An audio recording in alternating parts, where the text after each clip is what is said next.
afternoon to those in the East Coast, including our presenter, and of course, good morning here in California. We are very happy to have all of you on board. Thank you for all of those students who are joining us on the webinar. Thanks to all of you who are also joining us on the social media outlets. We are very pleased to have this talk because I'm in popular terms, I'm a fan of Professor Francisco Cota Fagundes, and his work is the best of the best. So a little bit about our invitee, Professor Francisco Cota Fagundes is Professor Emeritus from the University of Massachusetts, Dartmouth. He's a well-known scholar. Amherst, sorry, no. Oh my gosh, boom. Yes, my first mistake of several, probably. Amherst, yes, very well-known Amherst. And has been there for, how long, Francisco, did you teach, by the way? 40 talent. My gosh, over 40 years. Professor Cota Fagundes is a well-known scholar of contemporary Portuguese literature, including the literature of the Portuguese North American diaspora. He's a specialist in it, and he is has been teaching at the University of Massachusetts Amherst where he taught for over 40 years. He taught numerous courses and published over 30 books and many dozens of articles, literally hundreds of articles and various publications here in the United States, Portugal, Brazil, many other Portuguese Lusophone countries. He, of course, has taught courses in advanced language and literature, and his, of course, main research has included many Portuguese authors, poetry and short fiction of Jorge de Sena, North American Portuguese diaspora, representation of orality in literature, Vitorino Nemésio, translation of fiction, poetry, and autobiography, a creative writing, 3 volumes of a diaspora-inspired narratives and autobiography, illness narrative as field of research.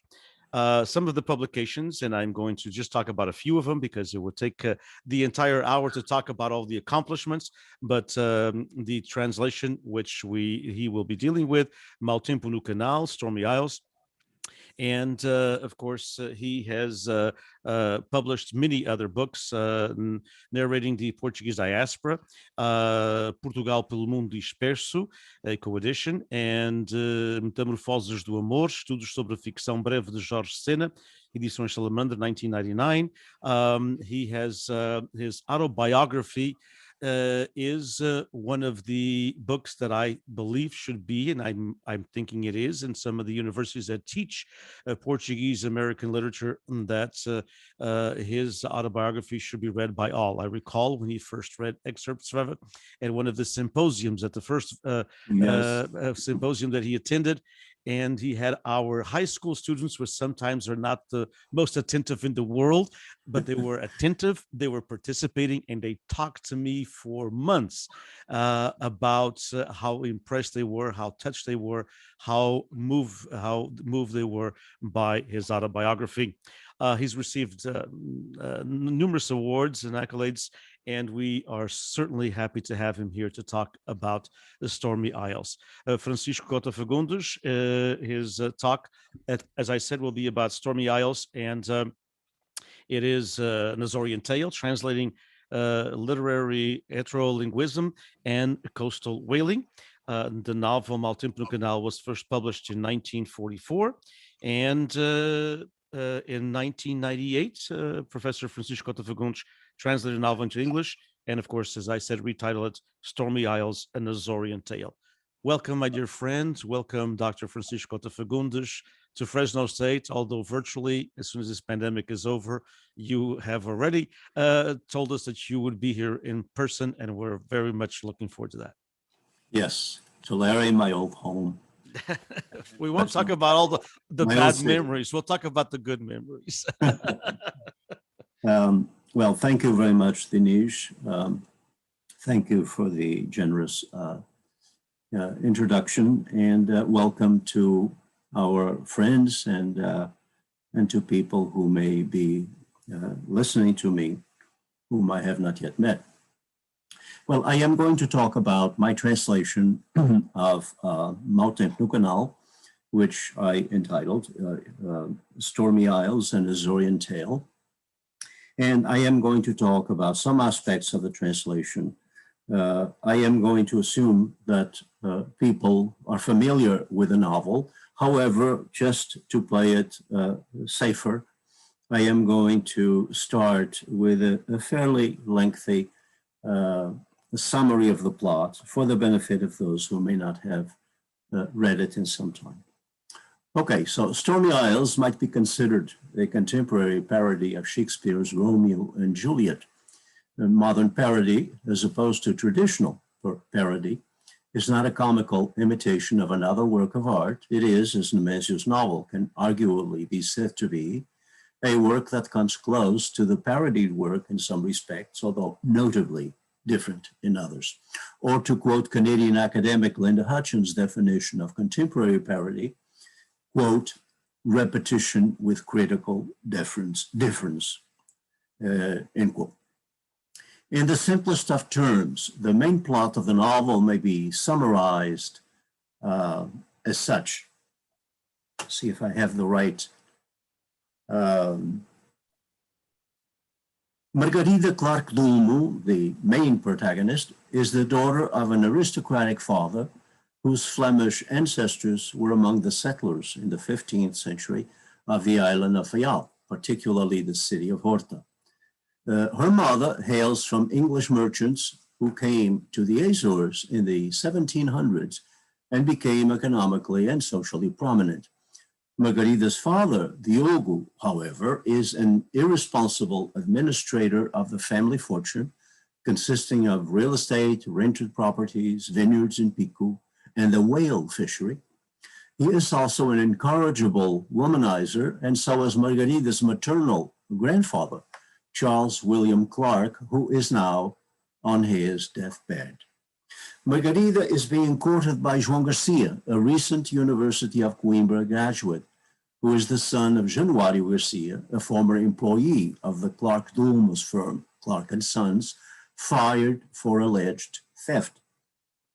Having himself once aspired to the hand of Margarida's mother, Catarina, Januário Garcia, seeing himself deprived of his prestigious position, but now an enterprising, thrifty, and entirely corrupt solicitor at law, eventually begins to purchase properties that the Clark Dulmos are forced to sell. So much so that by the time the action of the novel begins, the Garcias are an ascending middle-class family, while the Dulmos are a declining aristocratic one. It's two paterfamilias, the dying Clark and Margarida's father, further staining the family honor by their immoral behavior. The Dulmo frequents brothels and compromises the family fortune on lovers and parties. Charles William Clark is, with the late Ana Silveira, the illegitimate parent of Roberto Clark. Charles kept his legitimate wife, Margarida Terra, practically locked up at home, and Ana Silveira, his lover and mother to his son Roberto, as an equally confined woman. The Dulmos and the Garcias are warring families throughout the novel. However, unlike Juliet in Romeo and Juliet, Margarida feels somewhat attracted to and respects João Garcia, but does not love him. She seems to fall instead, and here we get a little juicy, for her half-uncle, Roberto, who reciprocates her affection, even though both of them, principally due to horror of incest, manage to restrain themselves, still providing, however, one of the greatest sources of psychological and definitely the most notable erotic tension in the novel. Roberto dies of the plague while in the Azores, and Margarida is forced to marry André Barreto, a rich heir from São Jorge, a man whom her family favors in high hopes that he will save the family from economic and social ruin. This plot summary may convey the impression that Stormy Isles is another reenactment with variations of a well-known plot line, also informing, although in a more limited way, Camille Castelo Branco's tragic romance novel, Amor de Perdição. translated by Professor Alice Clement and published by Javier Brown as Doomed Love, a Family Memoir. Nothing could be further from the truth. Who could forget the complex characters of the novel, particularly Margarida, to whom many scholars refer as admiringly and affectionately as if she were a real person? The poetic, dramatic reenactment of historical disasters, such as volcanic eruptions and earthquakes, the sessions of oral storytelling. The matrix story of the novel, although important in itself, a topic beyond this presentation, is also a vehicle for Nemésio to develop what he denominated in a brief essay published in 1932, Azoreanidad. In the novel, Azoreanidad, or Azoreanity, Azoreanness could also be a translation, is in part the representation in fictional form of key moments of the history, sociology, and psychology of the Azores, with what it possesses that is sufficiently unique to justify a marker of singularity within the overall universe of Lusitanian culture. Thus, historical incursions effected by readings on the part of characters bring out historical events like the 1522 Villafranca São Miguel earthquake and the 1808 devastating volcanic eruption in Ursulina, São Jorge, whose effects are to be seen to this day. Insularity, one of the attributes of Azoreanidad, is everywhere and informs the plot, which in turn is largely shaped by oppressive patriarchy, a system that, although not exclusive to the islands within the Lusophone world, is sufficiently unique to rise to what is arguably the greatest thematic force shaping the protagonist of the novel and the lives of all female characters, making Stormy Isles a novel with very strong feminist overtones. Other extremely important markers of Azoreanidad in the novel are the conception of God as an essentially punitive being, a view of life as suffering or veil of tears, the practice of religion as appeasement of the deity, on the one hand, and on the other of celebratory sharing, compassion, and conviviality. These extreme views and practices are prototypified not only by evocations of historical disasters like earthquakes and volcanic eruptions, but also by the representation of Holy Week rites, mentions of Romarias or pilgrimages, and by the detailed staging of the Holy Ghost celebrations, as well as by the yearly festas of locally popular patron saints, also associated with secular events such as roped bullfights on the island of Terceira. The representation of Azorean Portuguese language variants also constitutes a major effort on the part of the novelist to represent the cultural uniqueness of the Azores. He uses lexical regionalisms as well as orthographic and phonetic and morphological alterations to suggest not only variants from island to island, but also occupational variants. For example, farmers versus whalemen, and the latter's recourse to Anglicisms, and the discourse of poor female domestic servants versus the more formal language of their masters. In this way, Nemésio provides his readers with a cross-section of Azorean linguistic variants, a kind of collective Azoreanage, from primary orality to more literate markers of regional speech. Stormy Isles is also rightfully known for its universalism, to which many broad themes contribute, such as persistent and self-defeating love, like that of João Garcia for Margarida, self-destructive revenge and unfocused hatred, like the one that fuels Enriqueta Garcia's drama, making her story a kind of tragic novel within a novel. The unconditional maternal love of Maria Florinda, brightening a family in the grips of hatreds and resentments, metaphorized by disease like the bubonic plague. The already mentioned women in patriarchy, and seemingly at the other extreme, the inextricable presence of many manifestations of the ludic in human existence, involving many games, from card to board games, games that characters play with one another, games that the narrator and the author play with the reader. For the ludic also informs Stormy Isles at all these distinct but integrated levels. Additionally, the novel is much enriched by a broad range of sustained references, as well as numerous brief allusions to Western culture, from universal to lesser-known works of literature to works of classic music, for example, La Cathédrale Anglotie by Debussy, one of Margarida's favorites, to the pictorial tradition, to regional and pan-European folklore.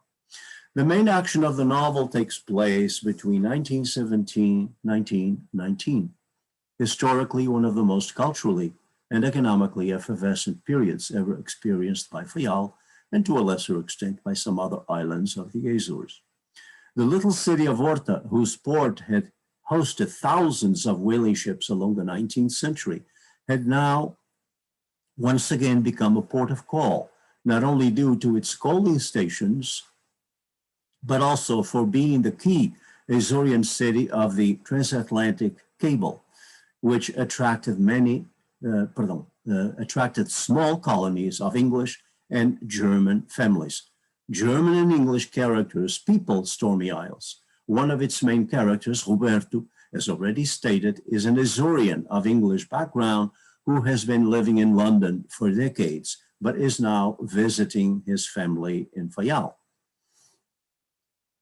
The foil character, the Serpa, a childhood friend of both protagonists of the novel, Margarida and John Garcia, has returned to the Azores from America, and at the end of the novel, much like real-life Azorean immigrants, will migrate for a second time.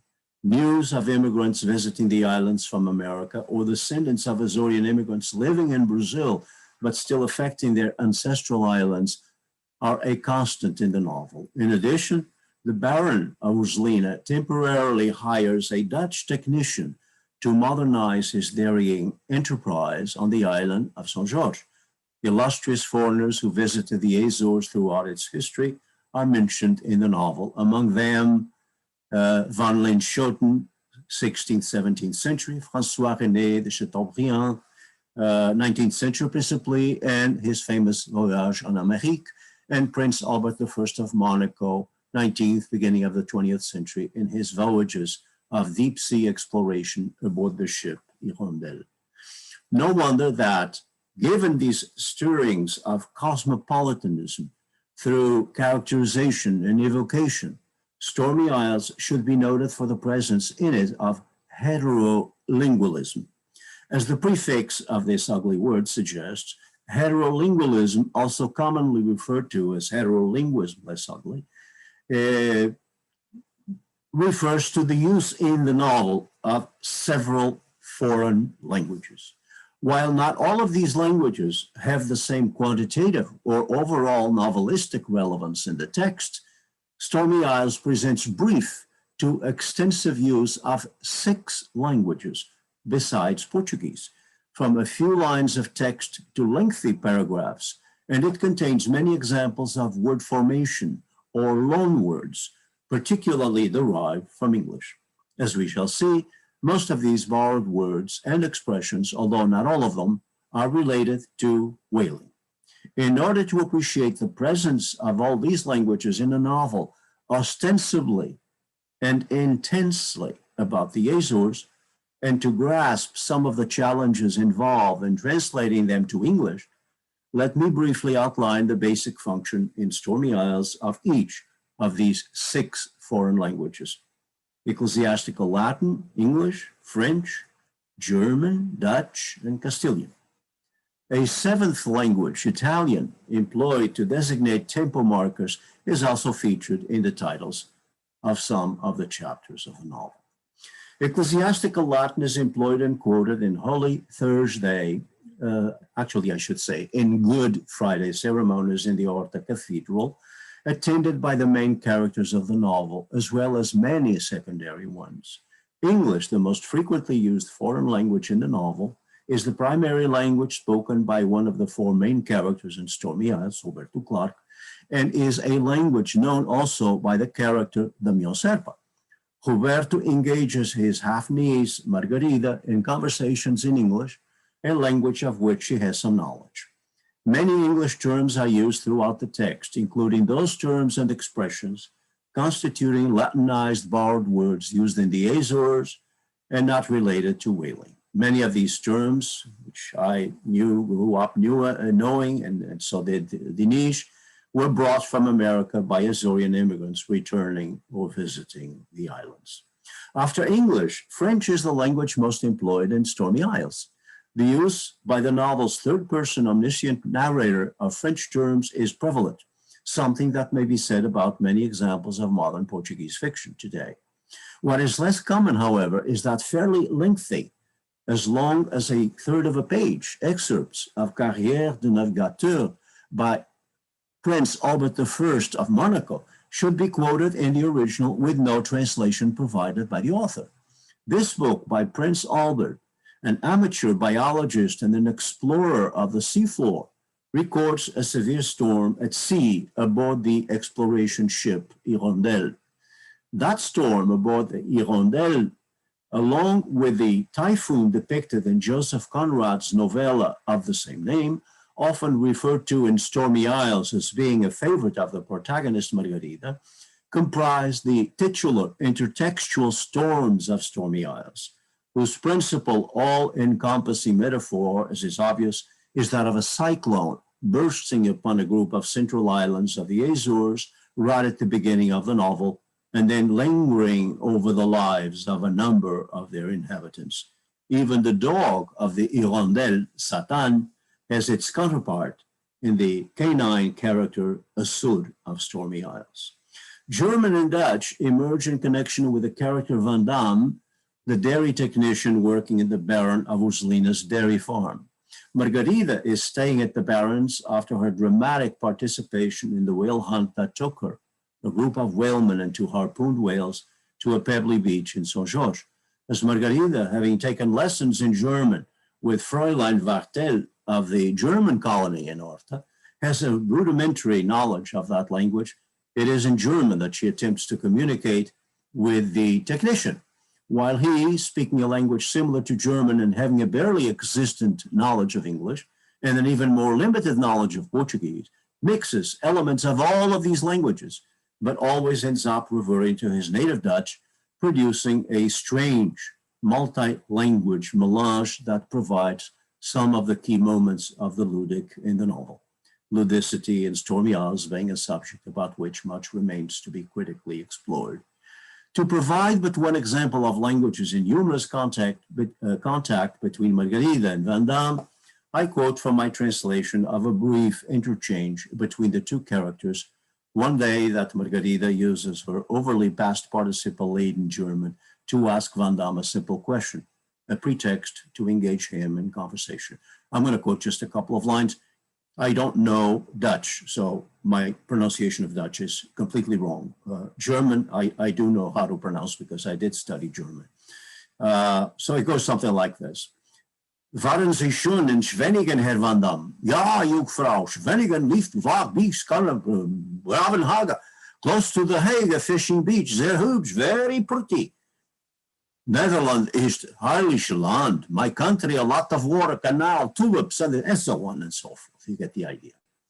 In the last chapter of the novel, Margarida runs into the Mionserpa, who, as already indicated, like so many immigrants, who try unsuccessfully to reestablish themselves in the Azores after years in America, feels compelled to migrate to America once again. One of those who is neither there nor here. Aboard a ship on a honeymoon trip to Europe with a man she was more or less forced to marry and does not love, Margarida and Damião reminisce about moments of their childhood and more recent history.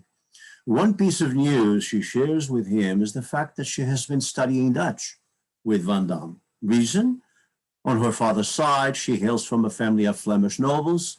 According to Margarida, 10% of the Fayal families have Flemish last names, and yet not a single person on the island knows a word of the Flemish language. She decided, therefore, to learn Dutch with Van Damme, a language very similar to Flemish. And to dissemble, which is something she does all the time, and perhaps to impress them young with her pronunciation of Dutch, she cites a famous passage from Jan Huygen van Linschoten, the Dutch merchant, trader, and historian, as well as spy, who became familiar with the regions of the East Indies under Portuguese control and divulged that information the Portuguese have kept secret for so long. His contribution to the collapse of the trade monopoly by the Portuguese to the Dutch, to the English, to the French, as well as the eventual military loss of many lands to the Dutch that the Portuguese controlled, or at least had some control of, is well known to history. Schouten also spent 2 years in the Azores during the Spanish occupation. He left us a famous description of the city of Angra, a few lines of which Margarida has learned to pronounce and quotes to her friend Damião Serpa. From my viewpoint, each of these languages and the context in which they are used warrant a somewhat different traditological decision. Together, the recourse in special moments of the text to different languages provides the reader with an enriching experience, to say nothing of the opportunities it provides the novelist to broaden and vary his historical, cultural, and thematic canvas. As a translator, I left ecclesiastical Latin untouched, as I believe that Stormy Isles is not a novel for the literarily unprepared, and that the likely reader of this work would rather be challenged rather than infantilized by being provided a translation of biblical liturgical texts extremely well known in the Western world for many centuries. French was, in Nemesio's time, the second language of educated people in Portugal. However, that may not be so in the case of current Anglo-American reader, the reader I always had in mind as I translated. That is why I quote the fairly lengthy passages in French, but provide in endnotes my English translations. As for German and Dutch, I provided above a brief example of my traditological solution. Lastly, Spanish, especially the specialized language of bullfighting, with some terms also derived from their Portuguese counterparts, featured in the last chapter of the novel, still requires, in my view, special consideration. The translation of these elements into English were traditologically challenging, but would have been even more problematic had there not existed a model called Ernest Hemingway, upon whom I could to some degree rely.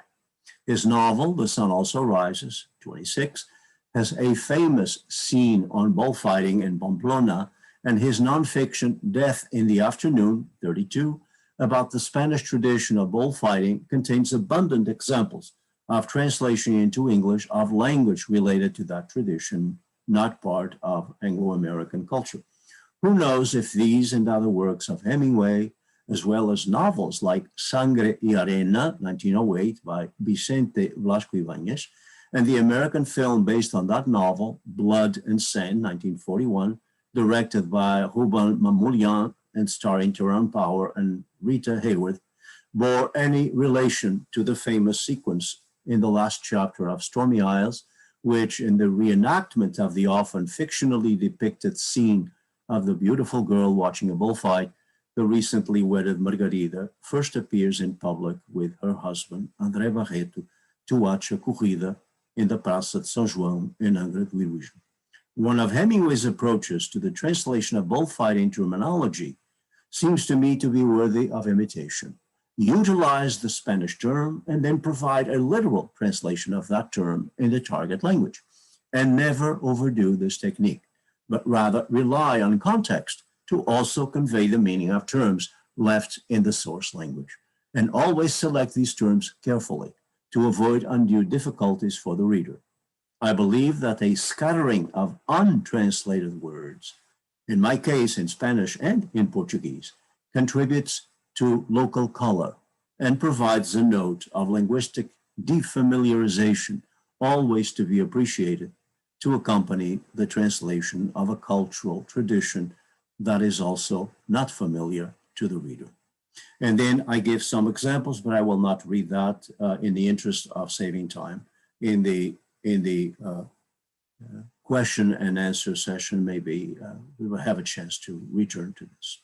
With coastal whaling introduced by Americans in the mid-19th century, there came the terminology associated with that cultural and economic tradition, which Azoreans understandably did not possess. Therefore, when coastal whaling began more or less systematically in the Azores in the mid-19th century, 1852 specifically, the relatively few Azoreans who pursued that work, a very relative minority of fishermen, considering that more than 2/3 of Azoreans continue to be farmers, they also had to contend with learning the names of the specialized whaling implements, the special terminology used in the chase and cutting up of the whales and melting of the whale blubber, items of special clothing worn by the whalemen, the very anatomical parts of the animal, and other elements of the microculture that developed around whaling in general and coastal whaling in particular. In some ways, the Azorean fishermen turned coastal whalemen were in a similar position to that of a considerable number of Azorean immigrants who had immigrated to America and for decades would continue to do so, to the east coast of the United States to work in the cotton mills of New Bedford, or the cotton and or textile mills of Fall River, or the small farms of New England, or else the San Joaquin Valley farmlands and later modern dairies of that valley and other areas of California, the sardine canneries of Monterey, shore whaling along the Pacific coast, or the fishing industry in San Diego and San Pedro. In all these and many other instances, Azorean immigrants had to learn new skills as relative to their much more primitive ways of fishing the oceans and tilling the fields. They were tens or even hundreds of years behind America. And with the learning of those new ways of doing things or new ways of doing old things, Azorean immigrants had to learn the language that went with these entirely new or old but modernized activities. Leo Pape, Adeline Cabral, and Eduardo Mayon Diaz, my professor, as well as others, study this phenomenon both in relation to the Portuguese communities of the East Coast, Pape, Cabral, and the West Coast of the US and several other Portuguese immigrant communities in Europe, such as those in France and Germany, Mayon Diaz. Leo Pape calls the phenomenon Portuguese-American speech. Adeline Cabral, in his doctoral dissertation, refers to it as Portinglês, and Eduardo Mayon Diaz, who works with several languages besides English, refers to the phenomenon of loanwords as imigrês. All of them, independently of the breadth or degree of depth with which linguistically, sociologically, and psychologically they study the phenomenon, agree on one thing: the extent to which the immigrant has recourse to the borrowed word or expression reflects his or her degree of acculturation. The immigrant uses the term because he or she does not know the new language, and the new reality calls for a different language to express it, or because even if an individual should know the word in the original, very often it is necessary to use the borrowed term or expression in order to communicate with others, as is the case with descendants of immigrants who, not having learned Portuguese, can only communicate certain terms with a recent immigrant by using the Anglicism. Perhaps most important of all, the immigrant had recourse to the Anglicism because he or she was illiterate or semi-literate and had not had a disposable income to enjoy access to technologies so easily available in America. Car parts and electrical household appliances being good examples. Hence, pontas e papelotes for points and spark plugs, frigideira for refrigerator, and vacuum cleaner for vacuum cleaner. Far from being an example of lack of adaptability, the use of the Anglicism by immigrants and their descendants, a phenomenon that can be said to be universal, is a testament to human cultural flexibility in some of the most trying situations, such as that of immigration. Needless to say, we all know many cases of individuals who, even while knowing the Portuguese and English counterpart of the term, will still use the Anglicism, such as bia for cerveja or beer. Why? Psycholinguistics obviously would help us in explaining the phenomenon, a topic not of key importance to this presentation. It is fair, however, to make the following generalization. Among a group of immigrants in the California Portuguese Festa, or among a group of immigrants visiting the Azores, tomar uma bia has a connotation and serves a purpose all its own, one that tomar uma cerveja or have a beer do not. We may wish to pause for a while and reflect on the concept of loanwords as it applies not only to immigrant and other cultural linguistic subgroups, but to entire cultures, indeed, the entire world.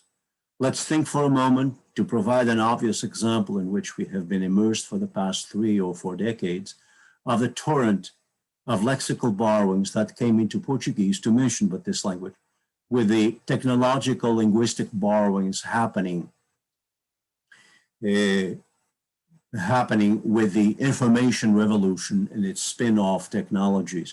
Needless to say, I am not referring primarily to computer programming languages or languages that computers are said to understand. I am thinking of the practical language, that technical lingua franca that has been brought about by the use of computers, particularly the internet, and spread throughout the world like wildfire, despite the barriers set up by dictionaries, I have one, and purist preachings to interfere with its littering of national languages. This issue is much too complex and my knowledge of historical linguistics much too limited to do it full justice. I merely wish to ask you, the reader, or those of you who are listening to me, to reflect on some of the parallels between the loaning, borrowing of words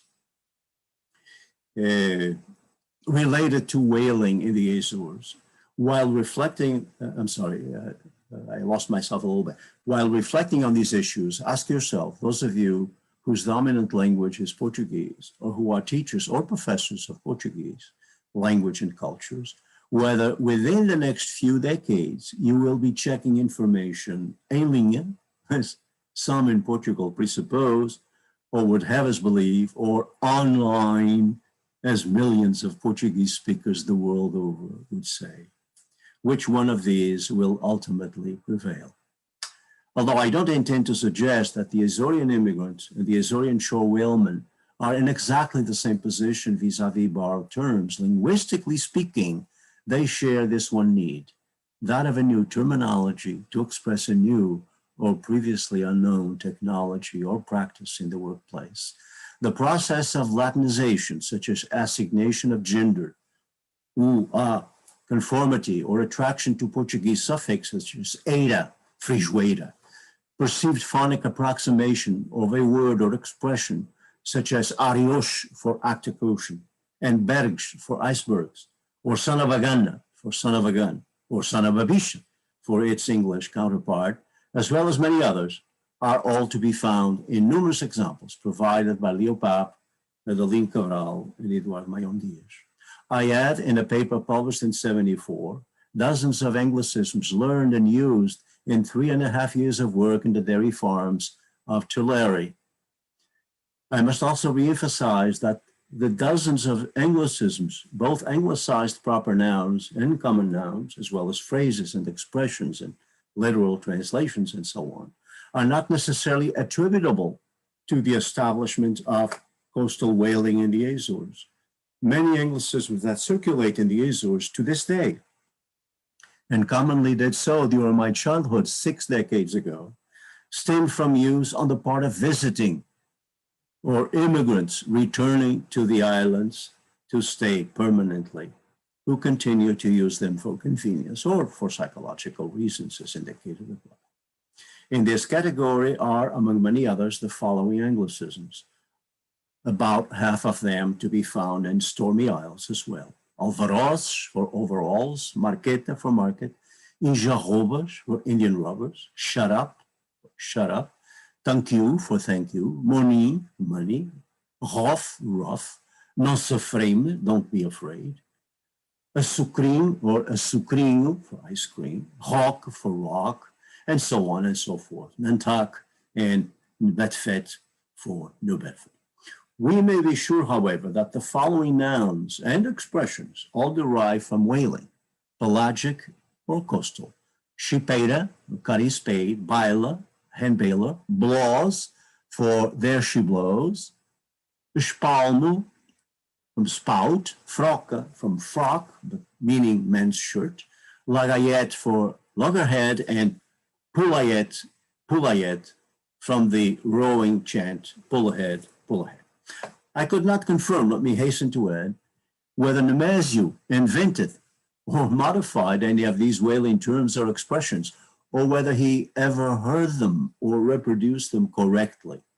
Based on his faithful use of regional Portuguese, including many Anglicisms having nothing to do with whaling, I would be inclined to believe that he did employ these whaling Anglicisms in the novel as they had survived in literature or in practice by 1939, 1944, dates at which Multiple Canal was begun as a novel, or began to be written, and saw publication 1944.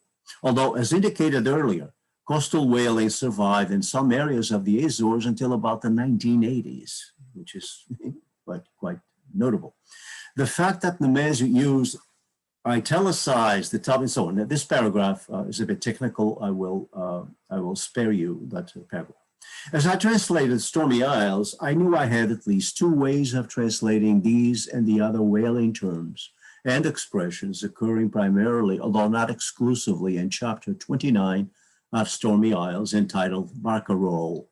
This is the most action-packed of all the chapters in the novel, where a group of Pico whalemen give chase to and harpoon two huge cetaceans, an action in which the novel's main protagonist, Margarida Clark-Dulmo, participates as emotionally involved witness and afterwards spends the night with a whaleman in a cave in São Jorge. I could easily have translated all these Latinized and italicized English words and phrases by simply restoring them to their original English. I did not think, however, that it was traditologically, that is to say, what goes into thinking of how to translate, the best way to go about my job of remaining as faithful to the original as possible, including attempting to capture aspects of cultural and technological borrowings, as well as linguistic defamiliarization that also informs the source text and plays a significant aesthetic role in the novel. Why not just leave these whaling terms in the original, I thought, and then in endnotes provide their etymologies for readers who are curious or cannot derive their meanings from context, both those etymologies provided by the author and myself. Except for a few cases calling for specific explanations, that's what I did. The fact that I had in mind an American reader, and also the added fact that the tradition and terminology in question has its origin in New England, whaling not being the only connection between New England and Stormy Isles, I spared you that, were the deciding factors. In the following paragraphs, I would read you my translation of, including the Anglicisms, but it is a bit long, and so for the sake of saving time, I will spare you those, although if there is time at the end, we could perhaps read a couple of paragraphs. The last chapter in the novel, and I am almost finished, the last chapter in the novel in which activities related to coastal whaling are represented is chapter 30, entitled Fifth Nocturne in a Cave. In actions now narrated retrospectively, not concurrently, the whaleman had killed two cetaceans and hauled them to a pebbly beach on the island of São Jorge, where, recalling Greek tragedy in which violent actions such as killings were not represented directly, but only referred to afterwards or off stage, they evoke the whale chase and harpooning in the form of storytelling.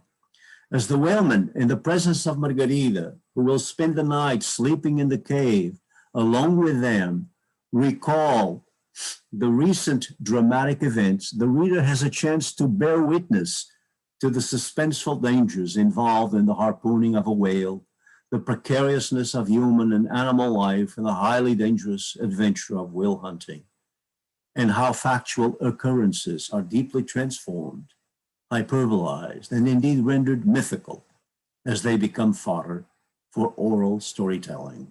And again, I would quote a little bit of text, except for in the interest of saving time. The omniscient narrator also has his main character, Margarida, recall in much more detail than the whaleman did some of the events just prior to, during, and after the harpooning of the whales. literarily a majestic language used in these recollections by Margarida, attributed to Margarida, which sharply contrasts with the primary oral language utilized by the whalemen, does not camouflage entirely the harsh reality to which it points, as the following brief excerpts from my translation indicate. This one I will read, it's brief. The thrashing of the monstrous flukes had caused a great splash, and the fantastic body of the cachalot had sunk like a torpedoed cruiser. Then, curled up at the bottom of the boat and covering her ears with her hands as if preparing to witness a naval battle, Margarida saw only a little puff of golden smoke caused by the whale line leaping through the chocks after passing through Uncle Amaro's sailor's palm. Layers of Flemish coiled line resembling a Saint-Georges cheese or a ringed Holy Ghost sweetbread were quickly vanishing from the line top. The men struggled, pouring buckets of water over the coils of running line to prevent it from catching on fire. Wielding a big knife, an oarsman prepared himself to sever that umbilical lifeline should it kink, loop, or be pulled down to the end by the agonized monster. Elegant and streamlined, its paddles suspended in the air like a hovering wasp, the whaleboat drifted under a great shower of spray, its bow almost sky high. Concluding, Vitorino Mesio's decision to narrate the harpooning of the whales as off-stage action was a good one, both ethically and aesthetically, even though some of the language employed by the whalemen in their conversion of the events at sea into passionate, graphic stories, and even the narrator's more belletristic rendition of some of the events may still offend the sensibility of some current readers. We may draw some comfort, however, from the fact that today sperm whales are fairly abundant in the seas off the Azores Islands, and that the only people pursuing them there are armed with cameras, not harpoons. Thank you very much. Now I could answer some questions and listen to some comments that you may have. Thank you so much, Professor Francisco Cota Fagundes. It was fascinating as always. I had the opportunity of attending a recent event and that you were part of in the Whaling Museum, I believe, that's in Massachusetts. And I thought I had learned everything, and then I have about a half a page worth of notes, so I didn't learn everything that you had put forth. But it is interesting, and again, those of you participating, I know there's quite a few participating on social media. It's kind of hard for me to look at those questions, but I'll try. But those of you participating here in the webinar, please ask, and we have about another 7 or 8 minutes or so, and so we'd be more than happy, of course, to have Professor Francisco Cota Fagundes answer any specific questions. Thanks to those students who are participating, thanks to those colleagues as well, Andre Correia de Sá from University of California in Santa Barbara, where actually Professor Cota Fagundes used to be part of the summer program years ago, many years ago, and actually taught there as well, and taught there as well in the summer program. And so if any of you have any questions, please do ask.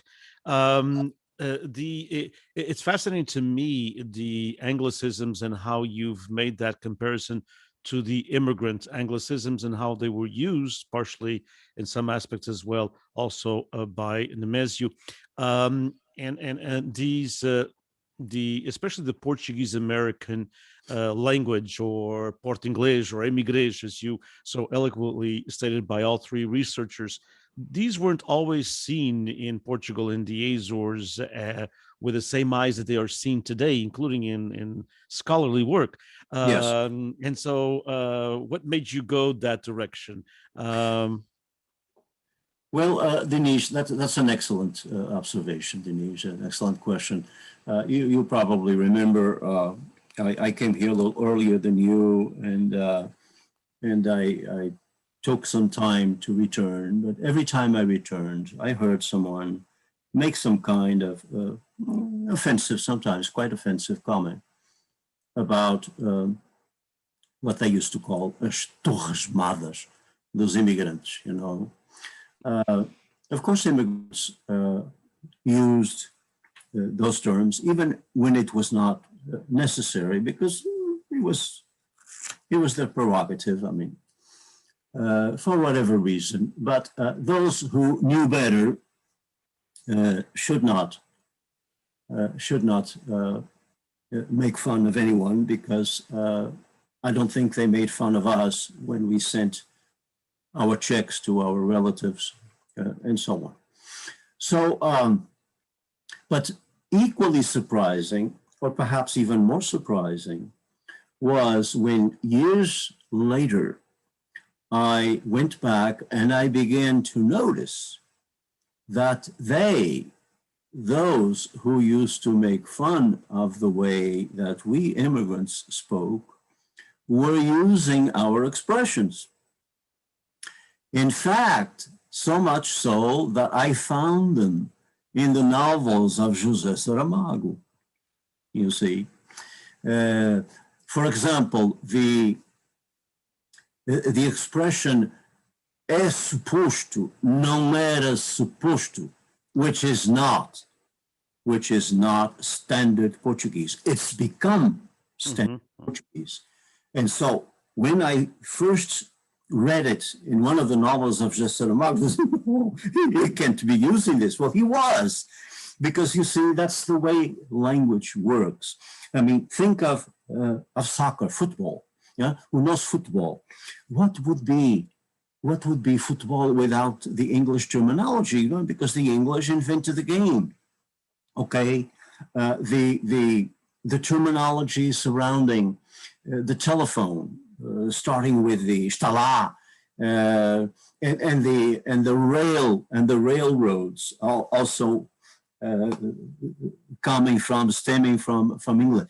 In other words, everybody uses Anglicism. When you borrow a technology, the people who created that technology are usually the ones who also created the terminology. And sometimes terminology is easily translatable, okay, but sometimes it is not. And even when it is easily translatable, we still use, you know, the original terminology, because what we want is to communicate with one another without impediments, okay? That's basically what we want. So we could also say, you know, the Portuguese word for scrolling down, okay? But, you know, everybody scrolls down. And of course, as I mentioned, just one example of so many. Está em linha is online. Quando eu leio o está em linha, I smile, because, you know, it's an attempt, Denise, to use the bubble gum as in the commercial, you know, to stop a leaking dam, which is, you can do that. It's going to be online, and whether people like it or not, you know. Indeed. I have lots of questions, so if nobody has any, I will keep on going with my list. And the second question had to do with actually the novel itself and your translation and your work on behalf of this novel. This is probably, I know you've translated lots of things, but this is probably lots of literary works, but this is probably one of the toughest, I would think. And you first published this, I believe, it was with Gavia Brown. And then now there's a new edition, which is with Gavia Brown and Tegas Press. And between one edition and the other, I know there's been were there some revisions? Were there some things that you looked at and said, well, I'm going to take this advantage with the new version and look at this a little bit different? Yeah, I did that, Dinesh, because some terminology, and an example is the term furna, caverna, and so on. They do not translate, because you see, in some cases, and I will try to be extremely brief, in some cases, Nemesio will give you a word that has a translation in English, but then he will give you a definition that only another word in English will be appropriate for. So, you know, I went back and forth, and And I had always wished that for some miracle I would have a chance to go back and redo the translation. And so I did, and it was published, just a couple of years ago. But guess what? If they allowed me to redo it again, I would redo it again, Dinesh, because you see, and you know that very well because you've translated. I don't think any of us are ever happy with what we wrote, and much less so with what we translated. So if they were to give me a chance, so long as somebody else typed the thing, that to translate it every year, I probably mess it all up, but I would be thinking that I was improving. That was improving. No, it will be translated sometime in the future. People say that every 20, 25 years, a book has to be retranslated because, it just loses something because the language gets old as we get old. One day, most likely, because there are a bunch of things that I did not translate because my English did not get there. In other words, how am I going to translate, to render in English the deturpation of the language, when Nemesio tries to imitate the language of the peasants and he messes up with a word and so on. I didn't even attempt. So I stayed with the vocabulary. I stayed a little bit with the syntax, but I did not touch, the words but it could be done. In other words, it's what Mark Twain did with English and with what so many people have done with the speech of so many groups. But I did not want to go there because honestly, my English is not strong enough. I did not have that experience of the English language. My experience with English is essentially literary. So I would be fooling myself by going there. So has everything in the novel been translated into English? No. So if somebody wants a big challenge, they can do it again. Oh, it's a big challenge to translate anything from Vitorino Nemesio, especially. The novel, of course, is published, and one of my always concerns is how do we get this out to the public, and hopefully this will help, and we'll be promoting as much as possible, and hopefully we'll have you here, if not this coming semester, because we still don't know how the fall's going to be, but certainly in the spring of 2022, we want to have you here. We want to do a series of events, and we thank you for that opportunity because it'll be great for us, it'll be great for the university, it'll be great for the community as well. I believe Portuguese Americans, and you have lived in the communities all of your life. I mean, you've been a scholar at the university, but you've kept in touch with community. You've kept in touch with your family and through other forms as well. I believe second and third generation, especially Azoreans. I mean, anyone who likes literature is going and cannot read in Portuguese is going to enjoy, of course, the translation. But I believe this book is very important for second, third, and even fourth generations that we have here, as you know, in California, of Azorean Americans. It gives you a sense of who the Azores are, don't you think? Yes. It is. I am not going to say it is too bad that the novel this or that. No, it is a learned novel. But one of the things, Dinesh, that I think the internet can help with is, my gosh, sometimes I do that kind of a test, reading this novel in front of a computer, okay, and when you come to something that seems to be, for example, La Cathédrale en Loti is a prelude by the French composer Debussy.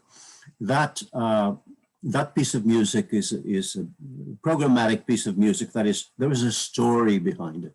And that story is extremely important because Nemesio plays with the symbol of the cucumaria, the little starfish that lives at the bottom of the ocean.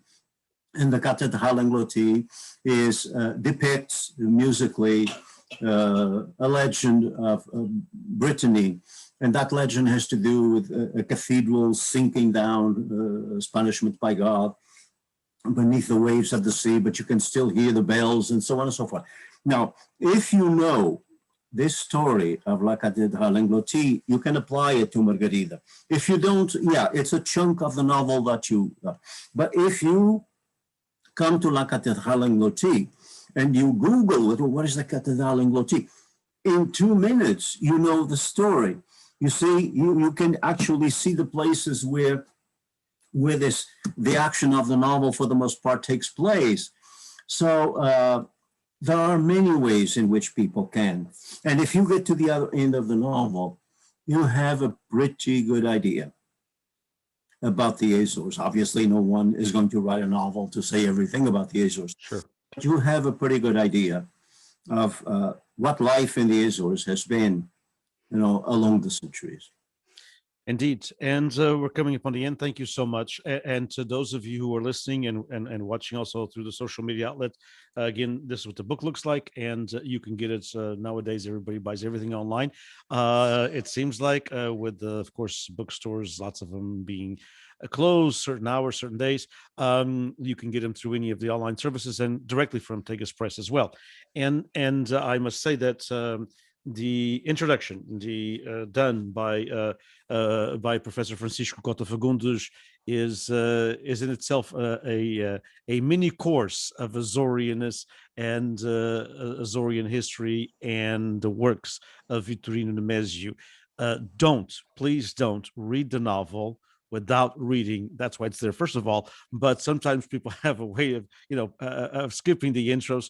Please don't read the novel without reading the intro from Professor Francisco de Fagundes, because it's basically even if you're an Azorean, it basically sets the stage. It gives you the historical, the social, the cultural background that you need to really, really then dive into the novel and enjoy it. I think that if you take that time to read carefully the introduction, it's a few pages, but it's well worth it, of the novel itself, then you have all of the tools that you need from that reading of the introduction to really enjoy the novel in its very complex theme. So please do that, and congratulations on, of course, the translation. I've read the first one and I read the second one, and I have a different take on some things of Vitorino Nemésio. We're not going to discuss them here, but I really enjoy your translation. I read the first time Vitorino Nemésio as a kid, and so I didn't comprehend half of it, to be honest with you. Okay, I think I was 16 or 17, and I didn't have some of the cultural references. I read it again many years later. I think we were already probably in the symposium, so I was my late 20s, early 30s, and enjoyed it more. But truly, to be honest with you, I think your translation is so masterful that sometimes I'd rather read the translation, with all due respect to Vitorino. And I've said this in public, and I've been chastised by a lot of people, but that's okay. That's just how I believe. And so, and so I think that it's wonderfully done. So thank you so much. I appreciate it very much. And again, to all of you, read the book, and do please read the intro. My good friend, thank you so much. And those of you, and lots of comments now about, it's on their list, they're going to read it. That's great. There's another book to put on the list, and we hopefully in person we can talk about that when Professor Francisco de Fagundes comes here, which is Hard Knocks. I love that autobiography. I think it's powerful. I think it's still very touching. I think it's still very pertinent. I think it's part of the Azorean American. I think your subtitle, if I'm not, if memory serves me correctly, Se bem me lembro, as Vitorino Nemésio would say, is a Azorean American Odyssey, if I'm not mistaken. Yes. And it is a book that, it's not on the topic, of course, of this talk, but I would highly recommend for those of you who want to go into what the Azorean American experience has been all about, especially of the 1960s and 70s. It is o retrato, as we say in Portuguese. It is a portrait of our community in America, California, East Coast, wherever you want to take it. And so I highly recommend Hard Knocks. And I think, is there a new translation? Is there a new one? I believe you've also published it in Portuguese, but is there a new version of it, or is it still the original that was published? I translated it into Portuguese. The Portuguese. Now, yeah. So, but the book is still available, Francisco. Yes, it's still available in English. Yes, okay, so it's still available in English. Sure. And I should say, in closing remarks, that I just spoke not very few months ago with the editor at Letras Lavadas about something else, and we were talking about why he's published. This is published also in São Miguel, in the Azores, yes, in the Azores in English under. Yeah. And I love the cover is different, but I love their cover as well. And the covers, they're always dark. Yes, yeah, it is. and I said to him, why are you publishing it here? And I think this is worth mentioning to our audience.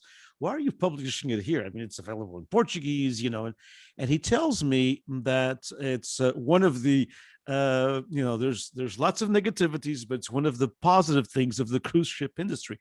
He tells me that, because the cruise ship industry, when it stopped, of course it's stopped now, but when they did those transatlantic between the United States and Europe, that's when the cruise ship industry is big in Ponta Delgada and interstate in general. So those months of March and April and October, November. And he said those customers are an older crowd, usually, that loves to read.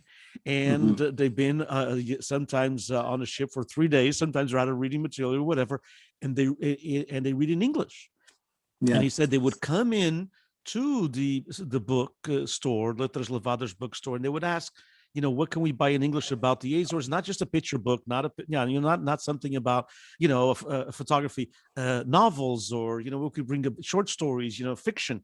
And he said, and they're all looking for in English. And he said that he has a good readership, people who stop. And he said, some days it may be only 5 or 6 books. Some days it may be 10 or 15, but it is great that we can get, Stormy into these folks. With the first translation, Dinesh, I got a letter from someone in Scandinavia, and this person recommended that that the next time that my translation was published, that I include a list of all the characters, because it's not easy to keep track of over 100. Of course, I didn't tell this person, but Vitorino Mezio had done that already.